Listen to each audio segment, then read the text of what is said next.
First of all, as a 49, someone that covers this team, I just want to thank you for your press conferences every week. I feel like you teach me more about this team than anybody else on the coaching staff. Seriously, thank you. That's very nice of you to say. I enjoy doing it, and I enjoy the opportunity to share what I know and football with. I love football, and I love sharing it with people. I don't look at it as it's not like we're in this adversarial.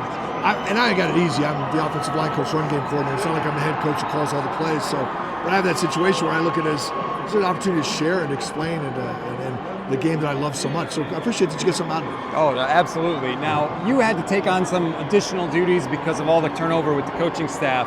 How would you describe your level of comfort with that now as opposed to when it first happened? When it first happened, I don't think I was quite as sure how it was going to work, Was I going to just step into McDaniel's shoes and do what he did as the run game coordinator? And at the end of the day, I'm the offensive line coach. And that's really what I am. Now, do things go across my desk, or am I in charge? Do I script? And I do a couple more things, but I thought it was going to be a lot different. And Kyle really wants me to still be his offensive line coach, and yet with the increased responsibility, there are some things that I'm responsible for, but it's not like it takes much away from what I've already been doing.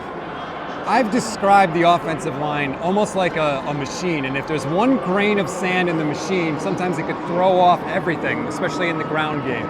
Is that accurate, or am I not quite right there? It can. And it's more than just it's like anything else. Are we better when we run a play to Debo than we run it with Ronnie Bell? There's a difference between Ronnie Bell and Debo, yes. Right? And nothing against Ronnie Bell. He's just not Debo yet. Maybe he will be one day. Same thing when you put a player in that maybe isn't as good. It maybe is more that than is the kink, this piece of sand in the machine, or a chink in the arm or something. Sometimes it is, and that may be part of it, is that individual player doesn't quite understand how it all works, and it does throw everything off, because we're as good as the weakest link. That's the one position that if one guy breaks down, 9 times out of 10 that player's making the play. The backside receiver cannot cut off the backside safety on a run game, the route doesn't go to him, but for us it's like quarterback's the worst of that, but we can't have a guy mess up, and sometimes we can, the play's so successful, but for the most part it becomes this thing where you're right. So most of it, what you notice, is sometimes more of a drop-off in talent, or a guy that's ready to play, than it is necessarily it's that big of a misfit. You get what I'm saying? Yeah. With Chris Jones, obviously he's a notable name to worry about on the defensive line. How does it make your life harder knowing that he's not just going to be in one spot all the time? Well, it always is a challenge, and that's what they've done with all the great rushers. For the most part, the guys have moved everywhere on the field. They'll put them wherever they can. They'll get them in situations where they know they're going to try and create a one-on-one.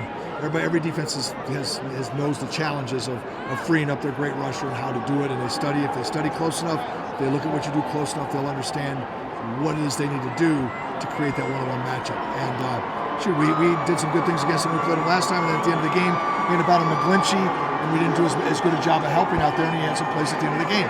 He popped away around and they found a spot where he was able to get some one-on-one. So, and then the game was also at that point, you probably couldn't put him anywhere, but the game was at a point where it was kind of out of hand and we were throwing every down. So there's just a lot of different things, but it's challenging. Last question I have to ask you. I need your best Trent Williams story. Something cool that you saw him do or say. What do you got? I don't know. Trent Williams, when we were in Green Bay, 2013, we checked to a play that we shouldn't have checked to. And we ended up getting like a 40-yard run because Trent took his guy. I want to say it was 25 to 30 yards down the field. He stayed in contact with him and then dumped him on the ground, and the play went for like 30 or 40 yards. It was one of the most phenomenal individual efforts, one-on-one block that lasted, just kept going and going and going and going. He's done other phenomenal things on screenplays. I can't remember all of them, where he gets out in open space and just will block one guy and block another, or block one into the other, or just has made some freakish plays. But that game in Green Bay, it must have been 2013, was unbelievable. He told you in the training camp he only has so many anchors left in his body. Do you think if the 49ers win on Sunday that he may walk away, or do you think he's going to stick around for a while? Trent's got a lot of football left. I'd be shocked if Trent Williams stops playing. Shoot, I may retire before Trent Williams stops playing. He's going to play for a long time, and I think Trent loves the game so much. I think if his passion for the game, or his love for the game, or he's in a situation he's not happy, yeah, then it would be. But if he's working with the right people and his body's still able to perform at a level he's comfortable with, Trent Williams will be around for a while. Thanks a lot, Coach.